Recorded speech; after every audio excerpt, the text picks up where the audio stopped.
আপনারা অনেকে profile has some issue নিয়ে অনেক টেনশন করেন। এটা নিয়ে টেনশন করার কিছু নেই। আমার নিজেরও প্রোফাইল হ্যাজ সাম ইস্যু রয়েছে, কিন্তু আমার মনিটাইজেশন যায় নাই আসলে। তো যাদের এর আগে মনিটাইজেশন পাওয়ার আগেও সাম ইস্যু রয়েছে, তাদেরকে যে মনিটাইজেশন দেয় না বিষয়টা এমন না। যাদের প্রোফাইলে হ্যাজ সাম ইস্যু রয়েছে তাদেরকেও কিন্তু ফেসবুক মামা মনিটাইজেশন দেয়। সুতরাং এটা নিয়ে দুশ্চিন্তা করবেন না, কাজ করেন আপনারা, লেগে থাকুন, সময় দিন। এখানে যত বেশি সময় দিবেন দাপটের সাথে তত বেশি সফলতা পাবেন। আপনার প্রোফাইলে সাম ইস্যু আসছে কোনো সমস্যা নাই। আপনি নিজের অরিজিনাল কন্টেন্ট তৈরি করেন, নিজের এই যে আমি মুখ দিয়ে আপনার সাথে কথা বলতেছি, মুখের ভাষায়, আপনার নিজের মুখের ভাষায় আপনি এখানে ফোকাস করুন। আপনার নিজস্ব ভয়েসে আপনি কন্টেন্ট তৈরি করেন, দেখবেন যে আপনাকে অনায়াসেই ফেসবুক মামা মনিটাইজেশন দিয়ে দিবে। কোনো সাম ইস্যু সেগুলো কিচ্ছু না, কোনো বিষয় না। আপনাকে সাম ইস্যু কখন দেয়? যখন আপনি অন্যের কন্টেন্ট আপনার পেজে বা প্রোফাইলে দিয়ে থাকেন, যখন আপনি আমার একটা পিকচার নিয়ে আপনার প্রোফাইলে বা আপনার পেজে দিয়ে থাকেন, যখন আমার করা একটা ভিডিও আপনার পেজে বা আপনার প্রোফাইলে আপনি চুরি করে বসাই দেন, ছেড়ে দেন, তখন যে আপনাকে সাম ইস্যুটা দিয়ে দেয়।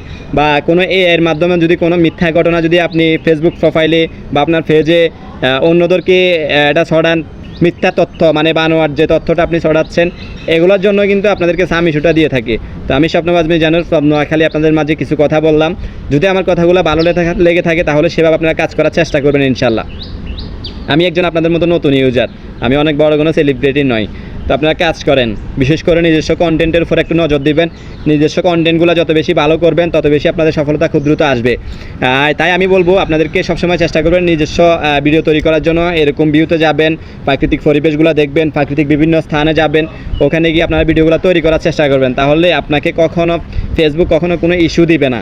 এমনকি আপনার যদি নিজস্ব কন্টেন্ট থাকে সেখানে কেউ আপনাকে কখনো কপিরাইট দিতে পারবে না।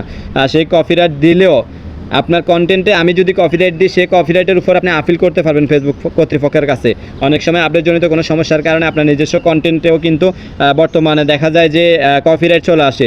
তো সেটা ফেসবুকের কাছে আপনি আপিল করে অবশ্যই ঠিক করতে পারবেন। কিন্তু আমার কন্টেন্ট চুরি করে যদি আপনি একটা কপিরাইট খান বা একটা ইস্যু খান, সেটা কিন্তু আপনার শেষ করতে বা সমাধান করতে অনেক সময় লাগবে বা সমাধান হবেও না।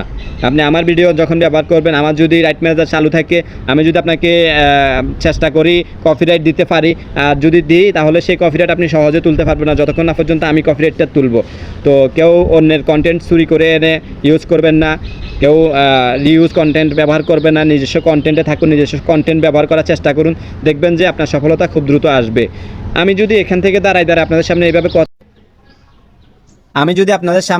এইভাবে সুন্দর করে একটা ভিডিও তৈরি করতে পারি, তাহলে আপনি কেন পারবেন না ভাই? আপনি আমার মতো এরকম দৃশ্যে যান, আপনি বাইরে ঘুরতে যান, বন্ধু বান্ধব নিয়ে একটা বাইকে করে কোথাও চলে যান, কোথাও গিয়ে 2-1টা ভিডিও তৈরি করেন, একটা রাস্তার পাশে দাঁড়ান, রাস্তার পাশে দাঁড়িয়ে আপনি নিজস্ব কন্টেন্ট তৈরি করেন। কি দরকার আছে আরেকজনের কন্টেন্ট চুরি করার?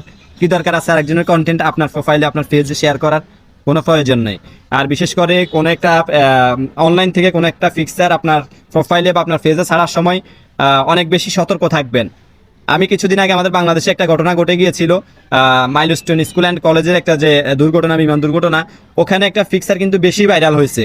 একটা বিমান মাঠের মধ্যে ছবি তোলা, মানে আগুন জ্বলতেছে, ওই পিকচারটা কিন্তু এআই দিয়ে তৈরি করা ছিল। ওটা কারো হাতের ফোনের পিকচার ছিল না। ওই পিকচারটা আমিও দিয়েছি আমার পেজও ইস্যুটা দিয়ে দিয়েছে। আমি আপনাদেরকে এখন স্ক্রিনে দেখিয়ে দিচ্ছি। আমার পেজটাকে ইস্যু দিয়ে দিয়েছে, কিন্তু আমার পেজ থেকে মনিটাইজেশনটা নেই নাই, মনিটাইজেশনটা লিমিটও করেন, আমার মনিটাইজেশনটা ঠিক আছে। তো আপনারা ইস্যু নিয়ে বেশি টেনশন করবেন না। আর বিশেষ করে যত বড় ইস্যু হোক না কেন, ইস্যুগুলো কিন্তু প্রোফাইল হ্যাজ সাম ইস্যুগুলো কিন্তু 1 বছর পরে এটা অটোমেটিক ফেসবুক নিজেই নিয়ে যায়।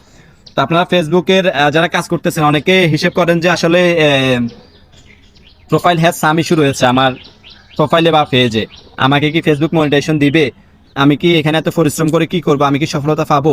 টেনশন করবেন না, অবশ্যই সফলতা পাবেন। চেষ্টা করেন, আপনি নিজের কন্টেন্ট দিয়ে আপনি ভিডিও তৈরি করেন, ভালো ভালো কন্টেন্ট ব্যবহার করেন।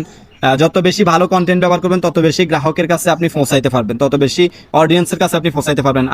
আপনার ভিডিও যদি পাবলিকের কাছে ভালো লাগে তাহলে আপনাকে অবশ্যই পাবলিক নিজেই ভাইরাল করে দিবে। তো চেষ্টা করুন নিজস্ব কন্টেন্ট তৈরি করার জন্য, ভালো ভালো ভিডিও তৈরি করুন, এই ফেসবুক প্ল্যাটফর্মে কাজ করুন, ইনশাল্লাহ দেখবেন সফলতা আসবে। সবাই ভালো থাকবেন। আর আমার যদি কথাগুলো আপনার ভালো লেগে থাকে, আমার ভিডিওটা যদি আপনার ভালো লেগে থাকে, আমার পরামর্শগুলো যদি আপনার কাছে সত্যি মনে হয়, তাহলে অবশ্যই আমার ভিডিওটা শেয়ার করে দিয়ে অন্যকে দেখার সুযোগ করে দিবেন, যাতে তারাও আমার এই কথাগুলো শুনতে পায় বা তারাও যাতে সঠিক পথে এসে সঠিকভাবে ফেসবুক প্ল্যাটফর্মে কাজ করে সফলতা পায়। আসসালামু আলাইকুম, ভালো থাকবেন।